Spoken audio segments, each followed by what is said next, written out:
This is the Art of Network Engineering podcast. In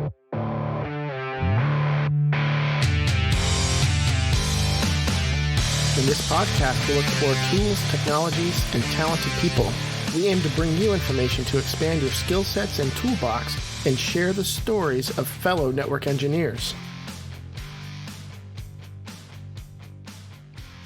Welcome to the Art of Network Engineering, and maybe I should say welcome to the Art of Cable Guy Engineering, because this evening, or this morning, if you're listening bright and early, it's just myself and the friend you never knew you had, Andy Lapteff. Hello, Andy. Hello, Aaron. So here's what happened. No one really shares in our, I don't know, how do you put this? Like in our disdain, or has mixed feelings about, or how would you put that? So like about being a cable guy? Because it's like it's a good and a bad thing. I'm salty. That's salty. I'm salty. Okay. I mean, if you get me started. I'm not. I'm not. Okay, so good. We've got two sides of the fence here. We thought it would be very beneficial to explain to everyone out there, because I think this is, you always see the tip of the iceberg, right? We're like two guys talking about being network engineers. I'm not special. So if you thought that for whatever crazy reason, please let that thought exit your mind immediately. Andy, I'll speak for him. He's not special either. In fact, we have a very, special. Okay, well, I think you're special.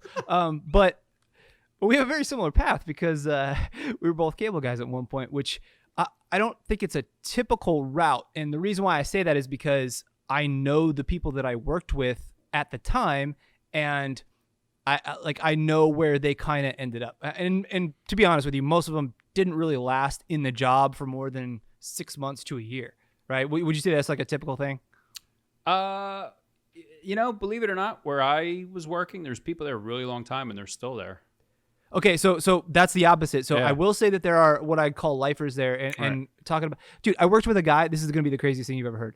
I worked with a guy. He'd been there since before I was born. Okay, so he's already been working on cable longer than I've been alive. His initials were TV. Come on, That's awesome. He was born to be a cable guy. He was born to be a cable guy. But if you think about where he started in his career and how it progressed, like, we weren't doing VoIP, internet, digital cable. Like, he was doing 50 amp cascades, and chasing down, channel 5. Right. I'm not going to bore anybody with that kind of garbage thing. Yeah. The point I think that we want to kind of bring to light, I guess is the best way to put it, is, look, it depends on who you are as to how you deal with the situation. I personally thought it was great. Andy did not. But the one thing we could both agree on, I think, is that it did get us to where we are now, in spite of all of those things, right? And I want to, I'm hammering this because I know there's not a lot of cable folks out there. And in fact, there's been some cable folks that have reached out to Andy and I directly in regards to this, because, they felt the same too. And they probably felt like they were alone as well. But it's strange. We beat up the help desk so much because that's the entry level position. But I'm here to tell you, Jack, there's other ways to do it. And I will say this, the most beneficial thing that I got from working as a cable guy, as crappy as it was, you're running wires and doing all these things, is I got layer 1 experience. That, and I had a little bit before that. Like, I was the guy that just put connectors on Cat 5. That was just my job, right? And then I moved up to fiber. Ooh. But like, I have all these different like hands-on physical experiences. Now, most of them may or may not have been when it's like between 0 and 10 degrees outside while I'm learning all these experiences. Okay. It comes with the territory, right? Or but in the rain. No paint, or 30 feet or in the rain on a pole. Trying not to get electrocuted. Putting a fitting But- on. Oh gosh, and it's the cold and your hands are like bumping into it. So I gotta wonder, like, what possessed you to apply at the cable company? So this is a good episode because it'll be a piggyback off of the one dirty jobs. Yeah. Yeah, and the crux Yeah. of that was really, hey, here's all the jobs we had, and it kind of got us to where we are. So I worked as a frame attendant for Verizon, just running lines for circuits. Oh, that's and, right. Yeah, so that was kind of like my first technical job, but it was a temp job. It was a summer hire, and it turned into like a year's worth of work. But at the end, they couldn't keep me because it was a temp job. So a few months before I knew that was ending, I'm like, well, I wanted to work for Verizon because they paid their people better than Comcast. Of course, yeah. I just couldn't get, they weren't hiring at the time, union stuff, whatever was happening. So I applied to Comcast. I'm like, you know what? I like this work. It was kind of my first foray into it. Like, all right, this is cool, and I think I can blah, blah, blah. But Comcast took a long time to get back to me. So I was actually cleaning grease traps and unclogging clogged urinals at restaurants before Comcast called me as I was waiting to hear them. So it was a step up. When I say I'm salty and I want to talk trash, I mean, I'm half jokingly saying that, but I needed a job. I really loved what I learned in tech and Verizon. So to be able to work at a company as big as Comcast, and the fact that they were going to teach me, I mean, we spent months in class full-time, 5 days a week being taught and paid. Like, in the field, insane. Out of field, in the field, learning, out of the field, in the field, shadowing, going on your own, I've never had a job like that or a company invest in me like that. So, nope. Yeah. But that's why I applied, because I like tech, and Verizon wouldn't hire me on full-time. And Comcast was hiring, So, how about you? Why did you apply? Dude, everybody's gonna think I'm bananas, but I wanted to work at the cable company since I was 18 years old. Okay. So I graduated high school in the year 2000. Cue the little Conan O'Brien. In the year 2000. Yeah, gosh. Are we gonna get in trouble? If me, I don't know. Copyright. He doesn't. I would love to have Conan mad at us. That'd be cool, actually. Me too, but I also just dated both of us by doing that. So, but anyway, so I graduated high school, and this is the craziest thing too. It's like my dad bought a cable modem. I can't figure out why, because he's not like a technologically advanced type of dude. Like, let me just tell y'all, I gotta call this guy to help him with the DVR to this day.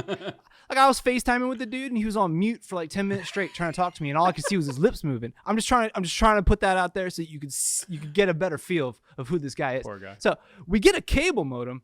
Mind you, it's 128 down, right? But still, that was the silver package at the time, right? Yeah, heck yeah. But I had gotten it right before we graduated, so this was like 1999. So you got to think, DOCSIS had just came out. And I was like in high school, and I'm learning, and I've always felt like this. So if you're around our age, like basically anybody that's under like what I would call like the baby boomer era, we've been growing up in the weirdest time. Like, technology, just period, is the same age as you, right?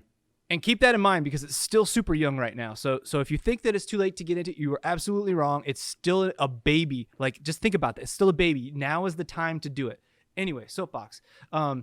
So I wanted to work there because I thought it was so cool that I was really into like video games. I'm like, wow, this is cool. Like, my internet is like so fast. How the heck does this work? Like, I have to know. And Google's it's magical, not exactly right? It's magic. It's basic. Yeah, like, I still think that. Right. But to get to learn the magic, it's like, that's what I wanted. That's exactly what I wanted. Like, I don't understand how people figured it out. Like, it's hard enough learning it. Like, who created this out of thin air? I don't know. I think it was the aliens, but anyway. No, I'm not going to disagree. Right. Why? Only because I don't have an answer. So, quick tangent. Why did people go to cable modems when they had T1s? Because it was cheaper? Because T1s were expensive, right? Oh, yeah. Okay. They were very expensive. Thousands and thousands. So, just to give you an example. So, I at the time, I was playing video games professionally, basically, so I was getting paid. And we had a gaming center. Those are kind of like rest in peace at this point. But we had a gaming center that we always used to go to, and they had a partial T1, and it was just a half T1, which is very, very slow. Like, a T1 is 1.566 megs for those of you out there. So we're talking like 800K. This thing was thousands and thousands and thousands of dollars for 800K, Andy. Like, we're not even talking a meg, right? But everybody was in there was sharing it, and it was fast as heck. But it was the fastest thing at the time, right? It's all relative. But when the cable modems came out, they were super cheap. Blew it out of the water. It out of the water. Yeah. Gotcha. So once it wasn't this. Yeah, it was DOCSIS is what everybody was waiting for, right? Okay. So if you don't know what that is, DOCSIS is the specification that says, hey, this is how you carry information like data over a cable system. It's very complicated, but the idea is simple. You know, hey, we already got cables here, so why not use the the bandwidth's already readily available. All we need is the technology to do it, which is the exact same reason why the cables that have been in your house for the last 30 years are probably the still ones that are there, and they're functioning just fine at a gig speed as they were at 2 meg in 2000. So it probably needed to be rewired. So can we do a very brief history lesson and tell people why Comcast even exists? Do you remember? Because you used to teach the stuff. Wasn't it about the people in the valleys? Charter. So I did charter. Yeah. I did it at charter. So check this out. So it's cool because you're exactly right. So there was a broadcast, right? So from a TV station, all the cities had this. It's just, and they still do. Every like channel 2, 4, 5, your ABCs, your NBCs, your Foxes out there, they broadcast. Now, if you are in a geographical area that is like, let's say out of range or lower or higher than, let's say, the frequency could travel, like just think in your head like Wi-Fi or cellular signal, right? If I get out of that range, I'm not going to be able to get anymore. So the problem was there was too many people that were outside of that little range. So some guy, I forget his name, some guy like puts a tower. some genius. Some genius is like, wait a minute, I'm going to run wires to all those houses. Yeah. So he's like, why not just run the wire from the thing to the house? And so he gets his own tower, right? And he receives the signal. He takes the received signal and pumps it via a wire to the houses. Here we go. Here's a cable system. Great. I mean, yes, that alone is genius, right? Yeah. And now here we are with VoIP and all these other things. It's nuts. So your dad got the cable modem, and you're like, wait a minute. My dad got the cable modem. I had to figure it out, man. I was like, I gotta do this. I gotta do it. So I did. Well, you know, he couldn't figure it out, so somebody had to, right? Well, he wasn't gonna tell me. Certainly, there wasn't a thing back then where you could just be like, Google it. So they were like, how old were you when this happened? Like, you're like high school. So I didn't. No, I didn't get that job until I was 23 because. But when did you get the cable modem? Like, when did you get that? Like, oh my God, I gotta do this. I was like 18 or so, 17. I graduated when I was 17, so I was like 17. So around the time you'd be making kind of a life decision of, what do I want to do? Right. You get a cable modem. It would have been perfect. What is this magic? And then you're like, how do I do this? Okay, that makes sense. And Charter, they would not hire me, and it was crazy. I come to find out that the shop I was applying at was like the only union shop in Charter at the time. You'll so never get in, that's why. Right. And there, I was never going to get in. All those guys had been there forever. So anyway, I eventually got the job. But once I got it, I treated it like such a prize because I basically coveted it. No, like your story is so much different than mine because and I'm probably the only person on this planet that wanted to be the cable guy, right? We talk about this all the time. Like, hey, what's your first step? I got all these certs. I got a college degree. I got nothing. I got whatever. Where am I going to go? Who's going to hire me? I'm going to tell you right now. The cable company is going to hire you, friend. Right. Look no further. And if you think that it won't get you to where you need to be, then we're living proof of that. Yeah. And I'm not alone. You're not alone. Like I said, those people have reached out to us before.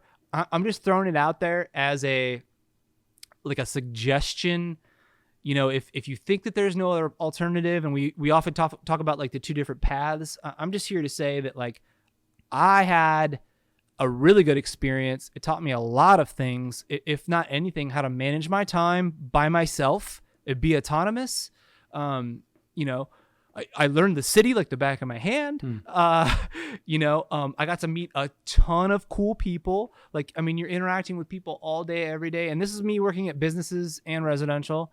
I could go on and on and on. It was a great job. Don't get me wrong.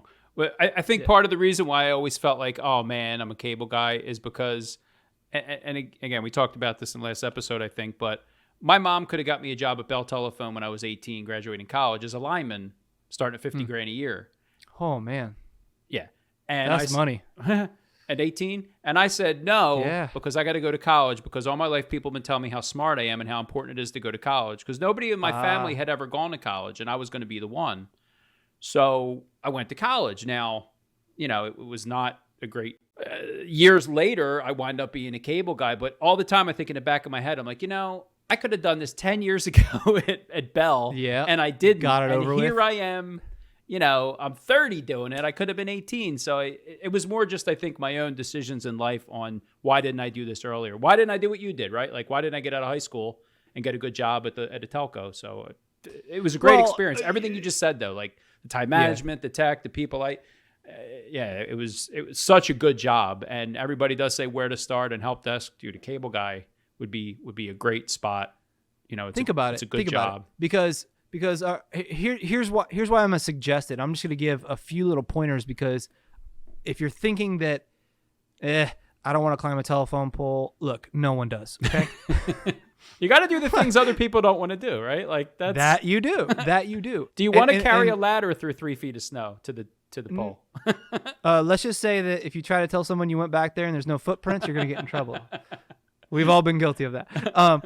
So some of the cool things that you're gonna like come to learn: how ISPs work and how cable modems deliver signal from the head end. I mean, that's invaluable information. Imagine now going to a knock or like your job, like you're basically like in charge of like WAN, like before when you're in charge of WAN, right? It's like, okay, so now like let's say you run the WAN for Pizza Hut, right?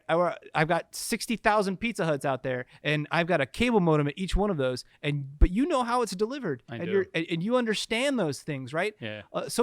Most folks are out of touch when that comes like that, because you could say stuff like, "Oh no, that I know I was getting like a gig upload on my cable modem." I'm like, "Well, no, that's impossible, right?" It's because you know how that how it works, because you know how that technology works. So basically, any knowledge you get is not going to hurt you unless you want it to. And I just remembered as you're talking, the first data center I was in was a cable head end. Yeah, it was at work. So they needed me to go down and check something, and I was like, "Whoa!" I'd never been in a data center. Like, what is this stuff? Like, I wouldn't have had that experience if I wasn't a cable guy, right? Like, nobody was inviting me into data centers. Nope. But then I got that job, and I got to. I'm like, whoa. You get exposed to a lot, right? You get exposed to all that technology and experience and time management. There's so many transferable skills that you can use in another job. Folks, check this out. This is crazy, because they should be paying cable guys 3 times what they do. That's why I was salty. That because the Verizon guys were making double what we were making, and I used to think like, wow, all right, I'd be happy making 6 figures doing this job, Right, but it wasn't. It's not. No, it's not the case. But free cable. Hey. We also got to dig ditches. So, I mean, it doesn't come out without its cons by any means, but I would say that the pros definitely outweigh those, because I think about all the times, like, okay, so I at one point upgraded myself, I guess we'll say, is like, because at the time Charter Business had just came out. So it was like 2006. Charter Business just came out. They're like, hey, we're going to start serving businesses because it's the same technology. And I was like, oh, I'll do that. So I got to go to businesses and troubleshoot on-prem why they were losing connectivity. I'm talking wireless devices. It's like the freaking dentist office. And then 2 hours later, I'm at the sporting goods place. And then 2 hours after that, I'm at McDonald's helping them with their Wi-Fi. And then 3 hours after that, I'm on call in the middle of the night, and I'm getting a call from our friends over at Pizza Hut that I just mentioned. And then sometimes you get to interface with their network guy. That was pretty cool. Yep. Yeah. Hey, dude, I used to do this thing. This is so funny. So everybody's going to laugh at me for this, but it's just humble beginnings, y'all. All right? Back off. I was young. Okay? I thought I was hot stuff. What do you mean thought? You still think you're hot stuff, buddy. It's part of your charm, man. Fair. So I thought I was hot stuff. So I would call in, and I would get like their so you could order a /30, right? Like that would be your usable public IP space, right? From the business section. So you'd be paying like $15 a month, and you get a /30, or you could get a /29. And I would always pride myself, because the way we would do the numbering schemes is we would always have to, one of the IPs in a /30 would always get chewed up for the gateway, right? So it'd be the gateway of your modem. Your modem's IP address would be the one IP. So you were left with one. So /30 had one IP address. I always prided myself on knowing what the IP was. They would tell me the gateway, and I would know the +1. Right? Add 1 to the gateway. Nailed it. Okay. But that impresses the hell out of your friends that you're working with. Like, damn, how'd he do that? I'm like, oh, that's a /30. They would be like, oh, I'm like, that's a /30. I had no idea what I was talking about, dude. Yeah. Zero. It's comical, but it's like, that's just, it goes to show you like how little like I was being taught at the time about that, but also like the time period it was in. Because I just want to make sure that everybody knows, like, if you get this job, like, you'll be troubleshooting Wi-Fi. Like I'm talking like, hey, the baby monitor's going off, or there's a microwave or something, and stuff like this happens, right? People are trying to work from home, and all this stuff goes wrong. I mean, you'll learn so much. You get to solve problems, technical problems, every day. So every day. There was a guy who his wireless went out every time his phone rang. Now I don't have to tell you what the problem was, but here's the interesting part. 10 techs were at his house before me. Yep. And nobody figured it out. And Andy, you get to that point where it's like, now because of the class, like an instructor like you, right? You were a teacher at one point. I mean, they teach you that stuff, and wireless phones and the 2.4 gig, they're in the same band, and if they happen to be on the same frequency and channel, blah. Yeah. So because of that training and blah blah blah, I tested it, and I'm watching his modem, and I call from my phone to his house, and as soon as his phone rings, I watch the modem drop. Duh, but that was so, like, I got it. It was so cool. Dude. Like, I'm helping them, and 10 guys missed it. 10 guys. That's so crazy. So you're solving problems every day. You're solving puzzles. You're doing things. I think people in our field, or people that want to be in our field, they kind of like that, solving problems, figuring out how stuff works. And you get to do that all day at this job, which is really cool. And you sharpen those skills you got because you're doing it over and over again, right? Like, yeah, don't you think that there's like a certain this is like fresh on my mind because I just took one of those little personality tests things, where it's like the letters or whatever it gives you. Were you a sociopath? I was like, oh, dude, what? Come on. Yeah. Okay. Some of my favorite people are sociopaths. No. I'm not. I know. I'm sorry. But I was thinking to myself, like, do you think that there's like a standard type of person that finds themselves wanting to be like in this field? Because there's a lot more stuff nowadays that we're connected to, like technology wise, cell phones, I mean, IoT, everything is, I mean, your freaking thermostat is connected to the internet, right? So like there's so much more stuff that you're overexposed. You're almost like, I mean, I basically am in tech anyway, right? Because you're just saturated. So like it, I guess maybe like, what is the kicker? I mean, do you think it's like we all just like to troubleshoot, or we all just can't take no for an answer, or we all just curious? Like, what is it? I think it's probably like, I mean, if you had to nail it down, like this is it. I think like, it's a this couple is what things. We all have in common. I can tell you that I was the only kid in my family that could program. Again, I'm going to date myself here, but program a VCR recording. Same. Nobody could figure it out, and I was like Same. the family genius. That's why they all thought I was so smart and should go to college, because I could program a VCR. They didn't realize I was a buffoon. I could just. But wait a minute. I could read the manual, right? Yeah, this comes full circle though, because you become the cable guy, and voila, we come out with something called the DVR, and now you're programming VCRs everywhere. But I can tell you that, as a kid years before, I liked figuring that stuff out. My stepdad had a reel-to-reel, again, dating myself through those old school music things that played music, and it wasn't working and broke. And he let me take it apart and try to figure it out. And I almost killed myself electrocuting myself, but I think I got it working. But I always had that tactile, like, ooh, I want to figure out how stuff works. So, I mean, that job is perfect for somebody like that. I think that comes with curiosity. You're not going to take stuff apart or figure out how to program something if you're not curious about it. So, to me, I think curiosity is key. I mean, I don't know. I think it's almost as important as hustle. Like, if you work hard and you're curious, you can really succeed at what you're doing. But it's hard to nail down that specific personality type. I mean, I think anybody can do the job. There was a type, right? I agree. There was a type, but I mean, there was also women as an example, and it's a hard physical job. And we had a woman in our shop, and she was good. We had a ton. She was carrying an 80-pound ladder and those 80-pound cable reels and up in the attic. And, no problem. Yeah. So, you don't just have to be this dude or a meathead or a guy who likes to take things apart. Like, if you need a job and you like technical stuff, and like me, you can't hack computer science classes in college, it's another path into tech. And like we were talking about before, it's once you're in that big company, I mean, think of the services that they provide. So once your foot's in the door, and if you work hard and you can hustle and network and try to, I mean, that's what happened for me, right? I got my CCNA and got my foot in the knock. I would not be a network engineer today if I wasn't a cable guy. There's no other way I would have gotten here, because I couldn't hack it. Maybe in some alternate universe, somebody would tell me about help desk and I would get an A+ and go that route, but I doubt it. I doubt it too. I didn't know what a network engineer was. I just wouldn't have. No, I didn't either. There weren't any of my family. I didn't know, but because I was a cable guy, we were putting devices on networks. We were testing the network. We were, we'd have to call in and have them check stuff, and like you get exposed. Like, oh, wait a minute. And I remember reading articles too, like every year, whatever they'd say, like the average home has, 5 network devices, and every year it doubles. Right. And I just remember seeing the exponential growth of networking. Like, wow, this could be a thing, right? Like, how do I? And then one of the linemen had his CCNA, and he was telling me, like, dude, you should look into, because he saw me. I was always asking questions, and I was always bothering them, and none of it would have happened if I wasn't a cable guy. It was such a great environment. So I don't mean to poo-poo it when we talk about it, but it was a really good experience overall.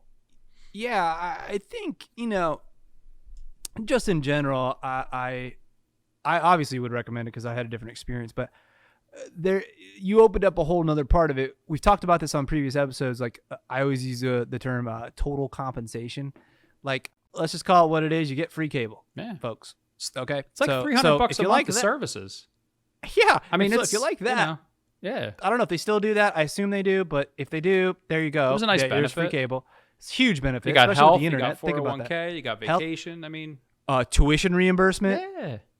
You could go to college. You could go Yeah. I think a lot of employers now are doing not just college reimbursement, but certificate program reimbursement. They had that. So they had that tiered system too, where they actually pushed you to learn more so that you could get to the next tier and make more money. Like the CT, 3, 4, 5, and so it's even in the culture to learn more and progress and continuously improve, right? Because I mean, they want to hire from within, right? They want someone who's been in the field to be a leader of people in the field, and then they also want someone that was in the field that could sit in the knock and actually visualize what exactly is happening. Because you and I can do that. Yeah. We could think about, like, you're like, oh no, this is I don't know where this trench is. I'm like, oh, I know that trench. It floods all the time anyway, right? Like, or I know that manhole. It floods all the time. It's just like, certain things about certain. What's funny? You said about being like the expert at the physical layer. And as you know, we've talked about, people love to beat me up on how home labs aren't helpful, aren't worthless. I'm a dinosaur. Stop telling people to do that. So, I mean, to be fair, you are a dinosaur. I know. But I'm a T-Rex. I'm a T-Rex, bro. But it's the arms. Just a couple weeks ago. I mean, here's why I think being an expert at the physical layer will serve you when you climb up the OSI stack, up the... Preach? Well, Preach? So I had to get an FPC, a card replaced in a Juniper chassis at work, and the DC ops person couldn't get it out. She couldn't figure out how to unlock it. Now, I have never done that in my life. I've never physically, but I spent 5 years in the field working with physical stuff. So now I'm trying to get in her head and what she's seeing. I'm pulling up the schematic online so I can see it, and I'm asking her, okay, do you see this thing? But I think if you've been in the field and you've worked at the physical layer, you can almost get into somebody's head. My DC ops remote person, I was able to walk her through it. She couldn't get it out, and I walked her through it, and she got it out. Now, that's her job. She's my ops person. She's the physical layer expert, and she had a problem. But I could tell you, I work with people that just would have sat back and be like, I don't know, man, she can't do it.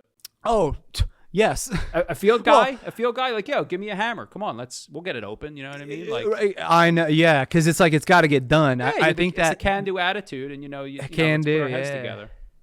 I love that. I felt like at that point, when I left there, that everything was going to be easier after that, because like all the bad stuff that we haven't talked about, I say bad stuff, but it's really just being a human.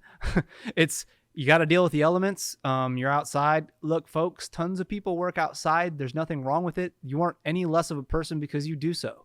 Working outside is not like, I hate how there's like a stigma behind working outside, and it's like, oh, do you want to dig ditches? Well, guess what? I did dig ditches, and I dug a ton of them. And guess what? They were the prettiest ditches you've ever seen. When the weather was nice, I love being outside. Like 6 months out of the year, I love working outside. Early morning, sunrise. It's a beautiful day. Beautiful. When I'm sitting at my desk 8, 9, 10 hours a day here, I yearn for the days. I mean, grass is always greener, I guess, but I'm with you. I love working outside. Not so much all the digging and climbing and danger and stuff, but working outside is, to me, just where it's at. Yeah, and we all. I think people too. I always hear folks are always like, "Oh, I'm like a hands-on learner," or you mentioned it earlier, like you're like I'm very tactile. Then that is your spot. Let me tell you, folks. Yeah. Like even if you just did it for a little bit, like just to be like, okay, well that's not for me, right? But I guarantee you're gonna learn something. Even if you just go through training, you're gonna learn something.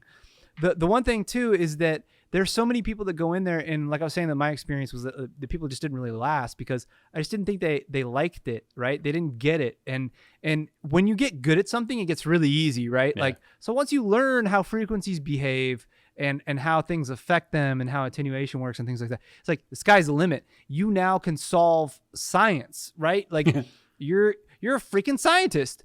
Like I may look at the time. I'm like, I have tattoos. I'm a questionable looking dude at times. I get it. Okay.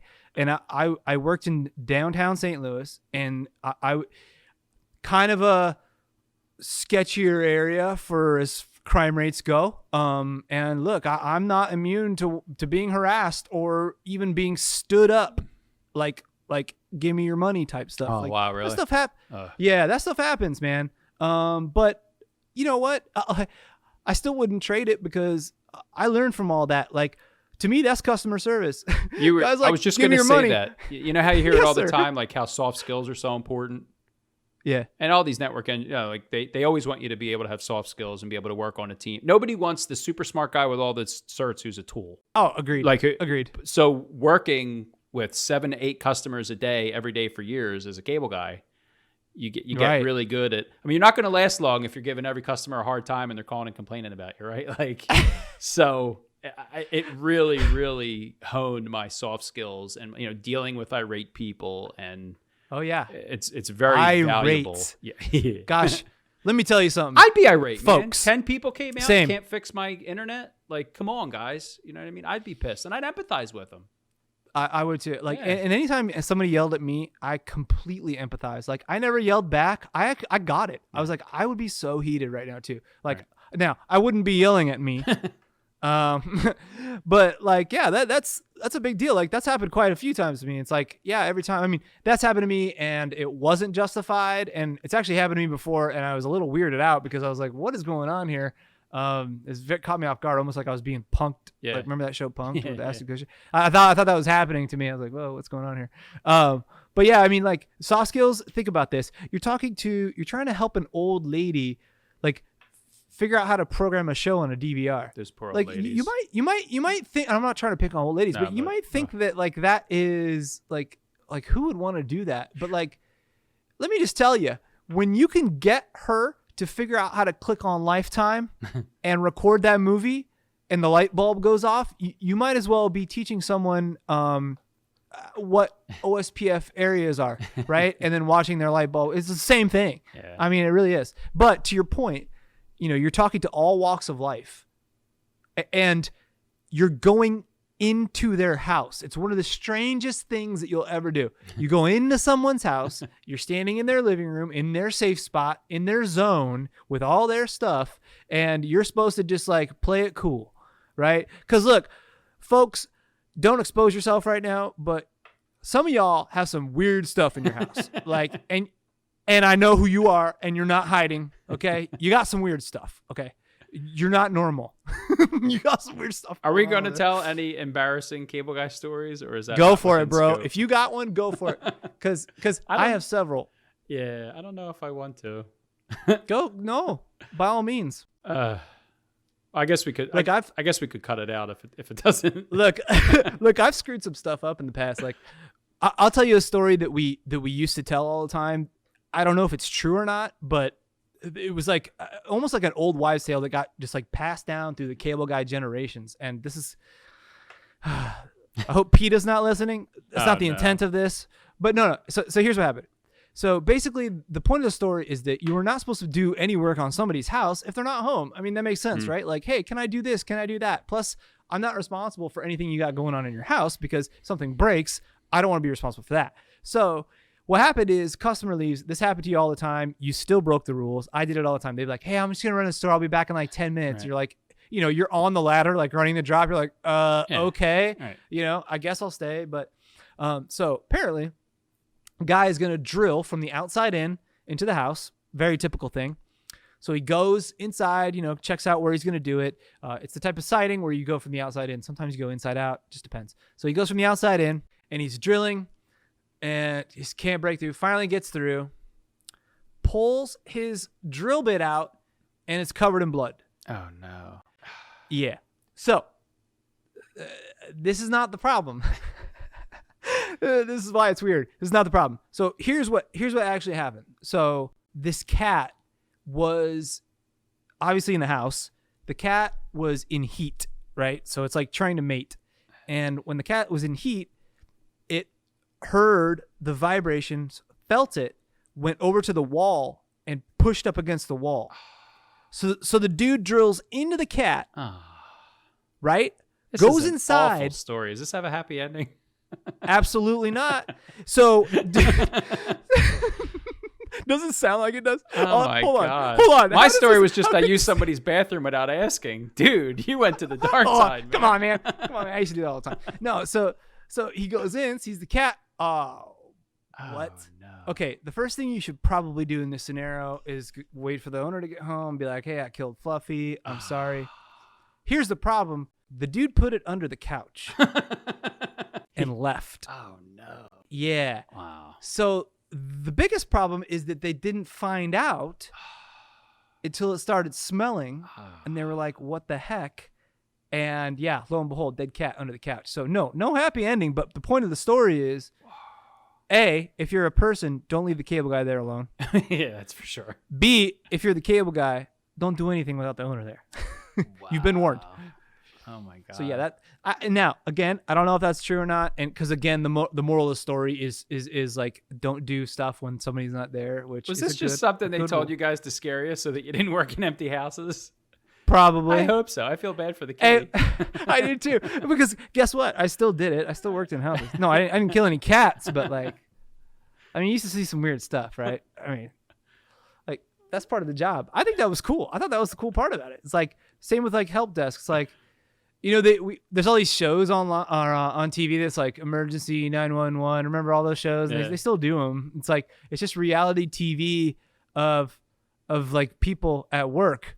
It's the weirdest thing to me. I never understood that. Like we work all day and then we come home and we turn on our TV to watch other people work. It's just like like if you get on the Discovery Channel, it's like nothing but guys like chopping down trees and digging holes. Who wants to watch that?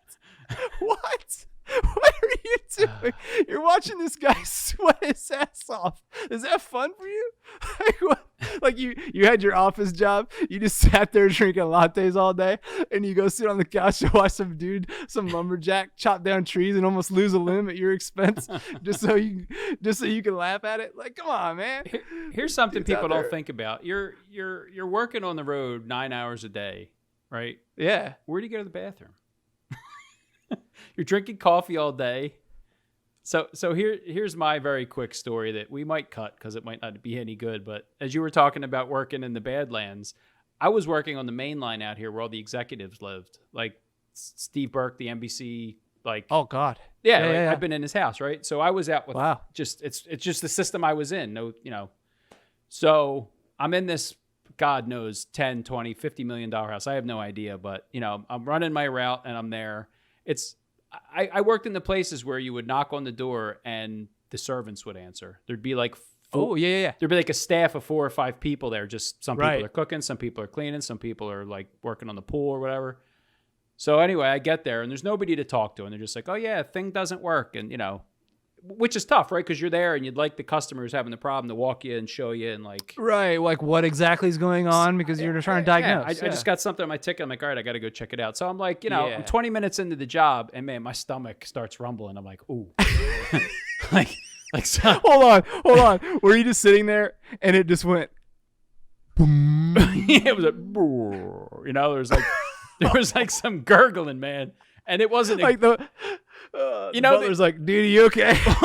Well, yeah. So I'm by myself in this gigantic mansion. All the servants I shouldn't say servants, the people working there are doing what they do. And I'm in some wing of the house working on whatever I'm working on.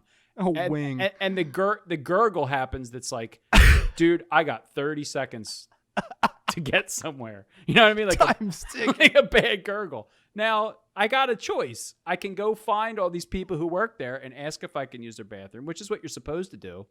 But I got the time, bro. Like but also, it's happening. You're supposed to ask if you can use the bathroom, but like what they really mean is like for number one. Well, right, you know, exactly. They're not talking about you just going, just dropping. Like it's assumed it's number one, right? Like when somebody's working in your house, you hope that they took care of number two before they showed up at your house. But I've been drinking coffee all morning, and maybe I ate tacos the night before. I don't know. But anyway, here's where the story's going. So tacos. I'm panicked, and I'm just looking like. If I run into somebody, I'll ask. But as soon as I find a bathroom, it's on. So I'm down in this ginormous mega basement of this mega mansion, and I find a bathroom, and I'm like, "Thank you, God." So do what I got to do. So wait, did you blow the spot? You blew the spot up. Yeah, you blew it up. So I go to flush the toilet, and it's not flushing. I'm like, "Oh no, no, don't, oh, no." So you have to pre-flush, dude. Everyone knows that. You got it, dude. I had 30 seconds. I had 5 seconds by the time I found the bathroom. That's before. Fair. That's fair. I was gonna have to call a manager because it's an emergency. It was emergency. so now I'm like, oh no. Now the whole time I'm waiting for somebody to come looking for me because I've been gone a little while. So now I got the back of the toilet off and I'm trying to do some plumbing and I see what's off and I turn it on and it fills up. So then I flush it. Hold on, you have the entire toilet disassembled at this point. Well, just the back. Like you're in the bath. Hold on. You're in the bathroom. I just want to paint the picture here. So the toilet bowl is full of your feces. You've now disassembled the entire toilet because it doesn't flush. And you're in a full panic. So I find God. So we like to fix things, right? So now I'm fixing a toilet. And it very well may have been a Comcast executive's house. We'll never know. But so I finally get the toilet working. I go to flush it. Guess what happens? Yeah. Clog. It's clogged. So now there's a new panic. Now, you need a plunger, bro. Now it smells like worse than a dead cat. There's a toilet full of awfulness, and I can't get rid of it. So now I'm going through their garage and every closet I can find. Like there's got to be a plunger in this $1 billion house. So anyway, that's kind of the end of my story. But I found the plunger. I fixed it. Nobody caught me, and thank God no one caught you. I fixed their internet and got out of there. But dude, that's first of all, the reason why I think that story is so funny is because when I was training, like imagine this, okay? Just describe that exact story that you just gave, except I'm shadowing you and I just see you bolt off. And then I come to find you and it's you just opening the door laughing because it's just wafting out because you just devastated this bathroom and didn't tell anybody. and I was training, and this dude, this guy was one of the funniest guys, I swear to you. Like he could have been a stand-up comic. Like he was so wild, but like he came out of this bathroom and he goes, "God, there!" Like, just I mean, like the neighbors could hear, right? Yeah. This isn't a customer's house. Yes. Let's be very clear about this. Customer is upstairs, and he just destroyed the bathroom and comes out like it was like a skit on that original Kings of Comedy. If you've ever seen that, like with like Steve Harvey and all those guys, it was just like a scene from that. Like it was so funny, dude. And I'm like, I think I'm gonna like working here. And so I get into training finally, and they're like, no matter what you do not use a customer's bathroom. And I'm thinking in my head, like, what? Are you kidding me? This guy just went bananas in this bathroom on the watch. Like, I wonder what he does when I'm not around. There's only so many public bathrooms you can find on the road. Like, look, I'm gonna embarrass myself right now because I feel like it's good to be a little vulnerable. Yeah. I'll be honest, okay? I have had the quote unquote bubble guts, okay? Like what you just described, the gurgle. Yeah.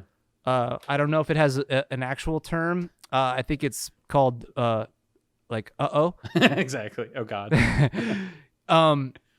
But there was no bathroom. Oh. So here I am. Were you in the woods? I was in an alley.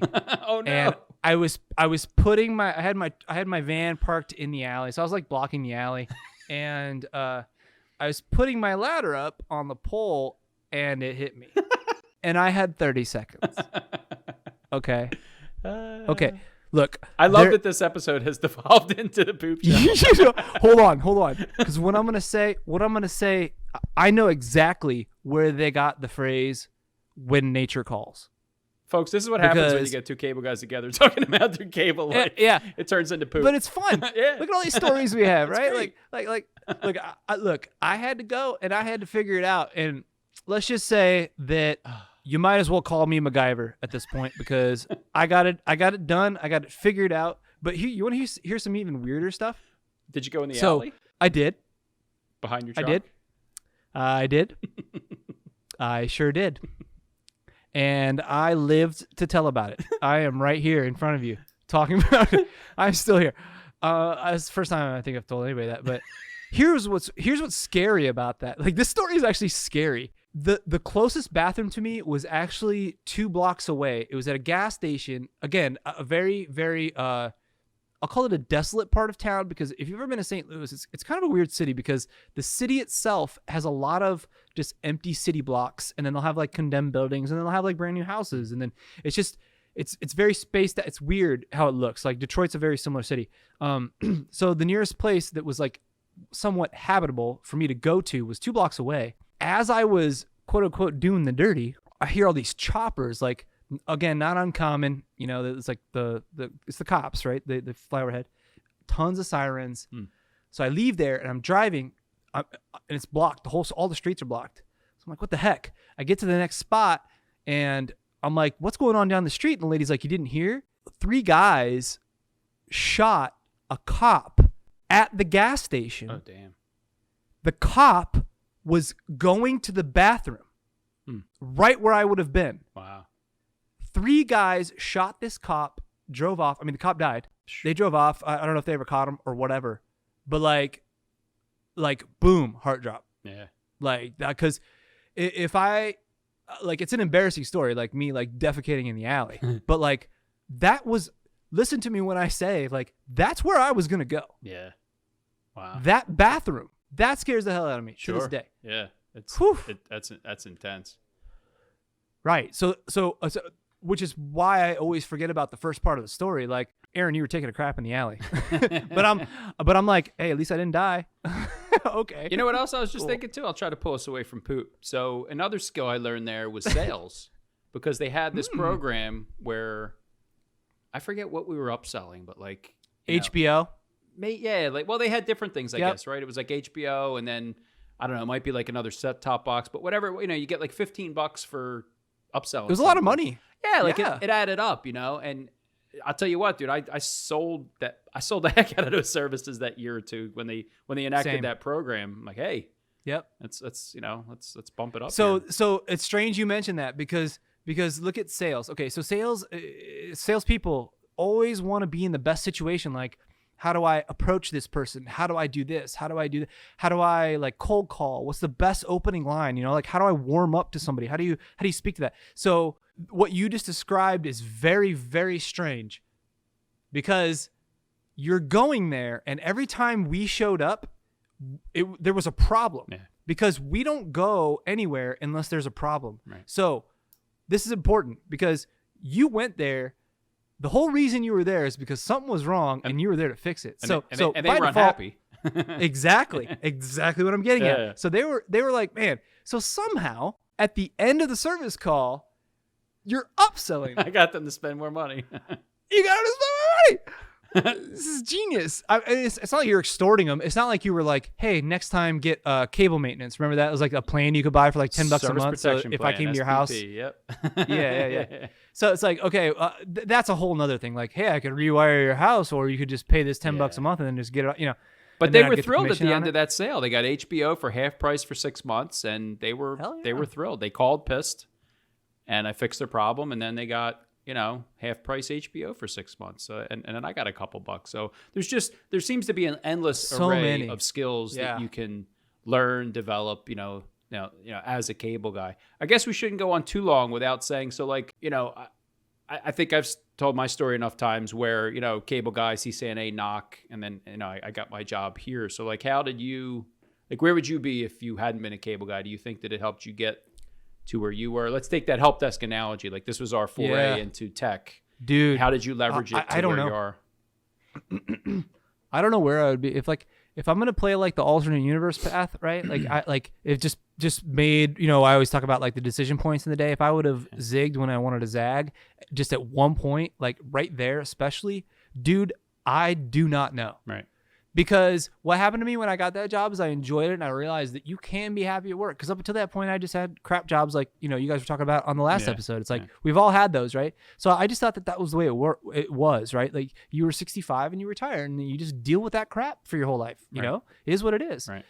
And you can. Like, that's definitely a way to go. I really don't know. I'll be honest. I have very, very rarely in my life ever had any sort of direction, because the thought of having a direction scares the hell out of me.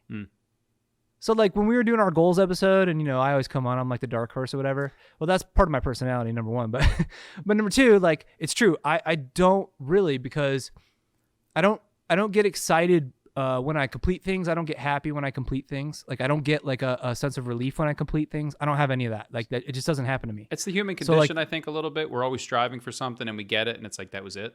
And then it's the next, and then it's the next thing, right? Like, we're constantly chasing like, something that doesn't fill whatever that is. Right. So like, if you just have a CCNA or something, like, let's celebrate that. Like, stop and give yourself some gratitude. If you're having a rough time, like getting after the CCNP, and it's just bogging you down, just glance over at your CCNA book. I know it's sitting right next to you. Take a look at it. Don't open it. Just know that you read that whole thing, and you got that certification. And at one point, you didn't know a single thing that was in that book. Right? And so maybe that's something you should think about before you go to bed. I got a CCNA. And at one point, I did not. And I wanted to be that guy or girl. And I am now that guy or girl. I can't believe how much I've learned since I was cleaning grease traps. Dude, same. Like, it just, it boggles. Exponential. Yeah, it boggles my mind. Like, you hit it on the head, and we'll probably talk about this in a different episode. But, like, if you can be grateful...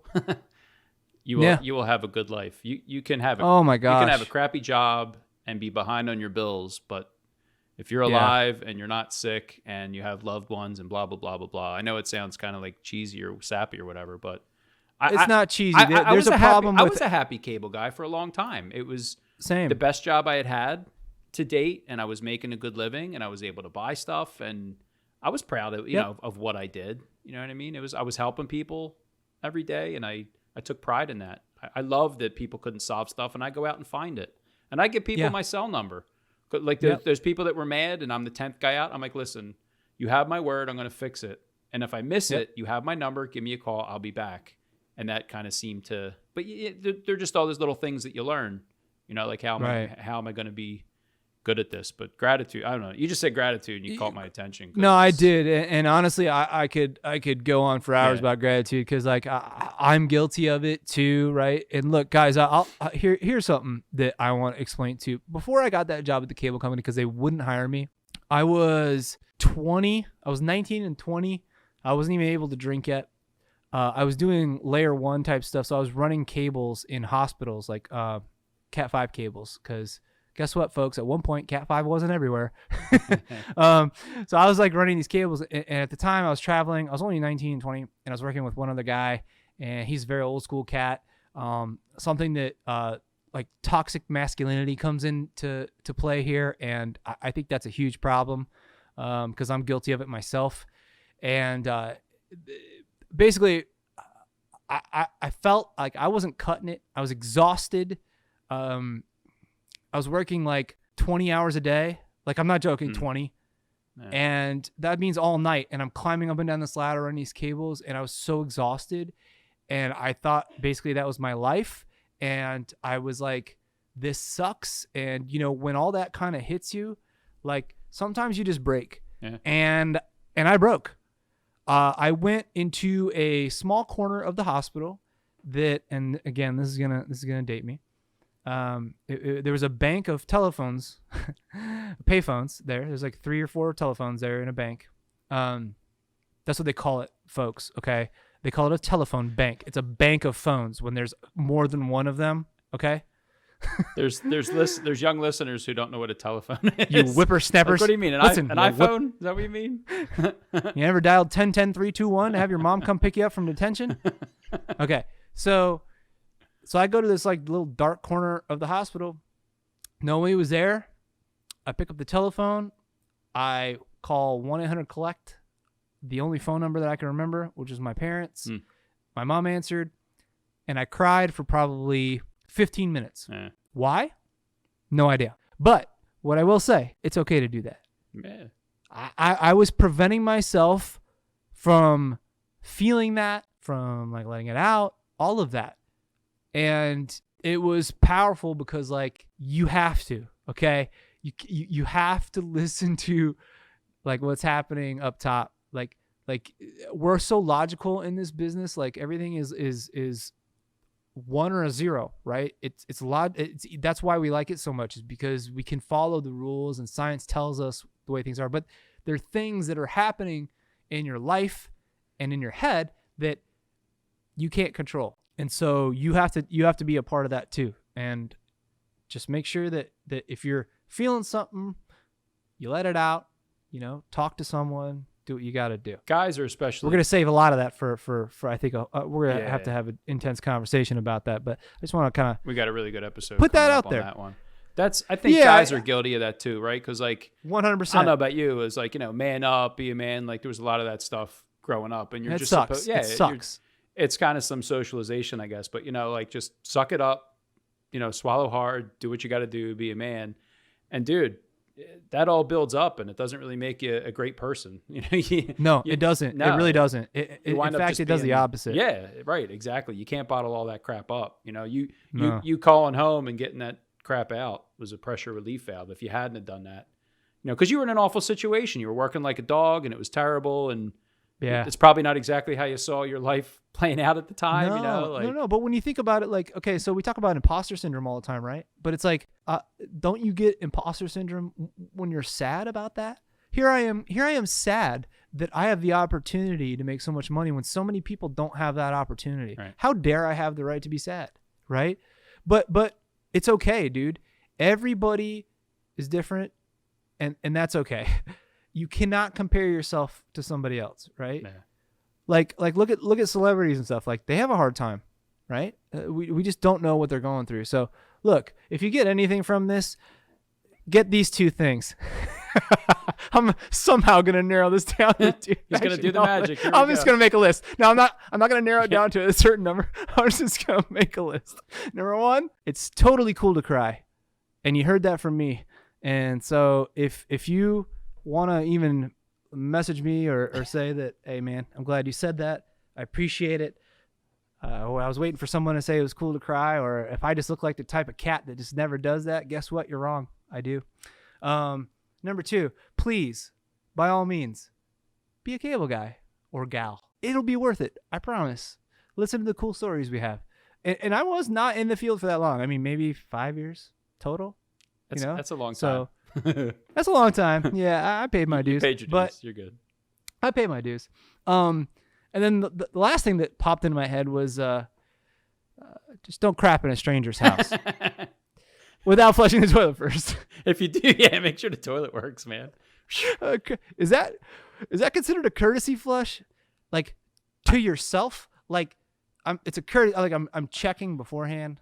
It wouldn't have made a difference because I didn't have any time left to find another place. Like it was, but yeah, you do what you got to do in an emergency. You know what's funny? When you're panicking and you get tunnel vision and you got to like do something quickly, like the thought never occurred to me that this toilet in this $10 million house wouldn't work. Like why wouldn't the toilet work? Was it made of gold? It should have been. I mean, because of the kind of place it was. I mean, when I say wings, Aaron, this was one of those places with like 22 sets in the house. Like right. Like you got 22 TVs in here. Like really? Yeah. And you can't get enough signal. I worked in Ed Snyder's house, the owner of the Flyers. He had a tap in his basement, an 8-port tap. Yep. Neil Smith used to have one. Isn't that crazy? Like the stuff you see out in the street that the whole neighborhood's fed with. You got enough pull, dude, run that right into your house. Yeah. His modems and his MTA used to be like the alarm for his MTA would go off in like our tier 3 knock. Like his kid unplugged it. Like people who got, say like, money fire doesn't buy trucks going out happiness there. are broke. You know what I mean? You're right. That's what broke people tell themselves to feel better, myself Yeah, included. But You plebeians. yeah. Yeah, just buy a gold toilet that doesn't flush. That's the moral of the story. Well, hopefully we help some people. I mean, it's another path in the Yeah. tech. You're Mr. Fancy sales engineer guy. I got a pretty good network engineering job, but we got our start as cable guys, and I don't know if either one of us would be where we are, without those jobs and those experiences. So, Yep. And hit us up too. We love me and him especially. Please do not bother AJ or Dan with anything cable guy related because they do not care. they get upset. Yeah, that's us. So if you're feeling like, hey, I was a cable guy, or maybe you are a cable guy right now and you're just like randomly stumbled upon this, holler at us. Or even if you're looking for a new job, holler at us. We love hearing stories. I love hearing the stories of folks like making it, or even like hearing this and realizing that they aren't alone because they feel like they're surrounded by folks in the field that aren't going anywhere. You're not alone. You could, and also there's nothing wrong with staying there because you can get really, really good at it. And when you get really, really good at it, it gets really, really, really easy. yeah. And let me throw that. Let me throw that in there before we're over. Before we're done.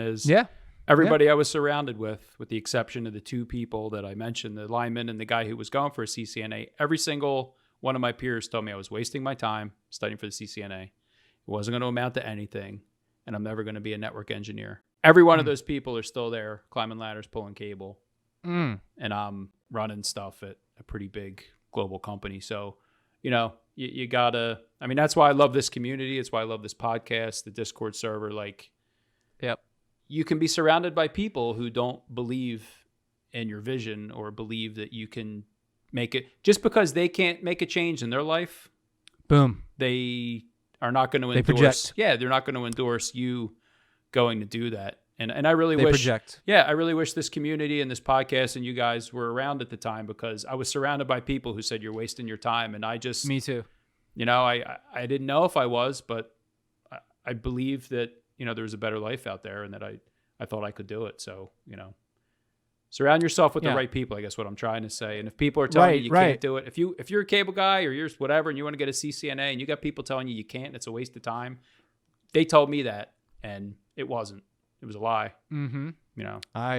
That is very well said. Whatever And that's I'm worth. actually not even going to put a cap on that because you did it so well, sir. Sweet.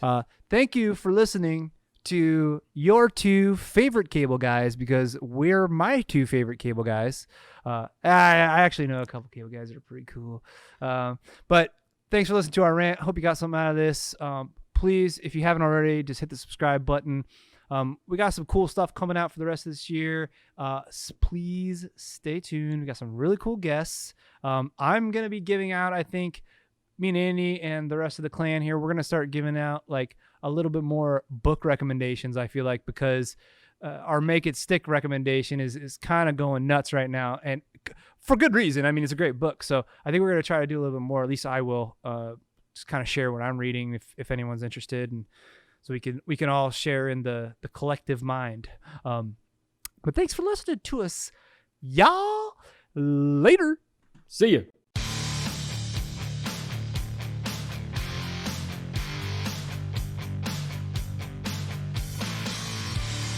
Hey everyone, this is AJ. If you like what you heard today, then make sure you subscribe to our podcast on your favorite podcatcher.